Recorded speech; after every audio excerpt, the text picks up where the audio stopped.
வந்து எண்ணெய், கடுகு, வெங்காயம், கருவேப்பிலை 3 மட்டும் போட்டுக்கணுங்க. அவ்வளோதாங்க. இது ரொம்ப சிம்பிள் ரெமெடி. 1 நிமிஷத்துலேயே நம்ம ரெடி பண்ணிடலாம். இது வந்து காஞ்ச கருவேப்பிலைங்க, அதான் உங்களுக்கு அப்படி இருக்குது. இது நல்லா வணக்கிக்கிறோம். இதோட சேர்த்து பார்த்திங்கன்னா உப்பு கொஞ்சம் போட்டுக்கலாம். உப்பு நான் எடுத்துக்கிட்டேன், உப்பு கொஞ்சம் நான் போட்டுறேன். ஏன்னா இது வந்து சாப்பாடு கலரணும், அதனால் நான் வந்து சேர்த்தியே போட்டிருக்கேன்.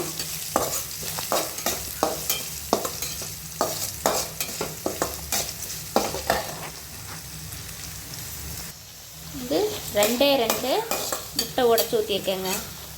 குழந்தைங்க லஞ்ச் பாக்ஸுக்கு போதும், அதனால் நான் வந்து 2 முட்டை மட்டும் யூஸ் பண்ணியிருக்கேன்.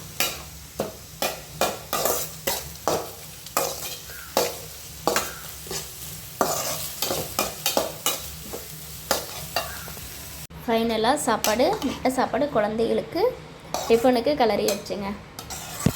சூப்பராக இருக்கா? இதில் வந்து உங்களுக்கு மஞ்சத்தூளோ காரமோ மிளகாயோ எதுவுமே நான் ஆட் பண்ணியிருக்க மாட்டேன். ஏன்னா இது வந்து காரமாக இருக்கும், குழந்தைங்க சாப்பிட முடியாதுன்னு சொல்லிட்டு நான் வெங்காயம், கருவேப்பிலை மட்டும்தான் நான் ஆட் பண்ணியிருப்பேன்.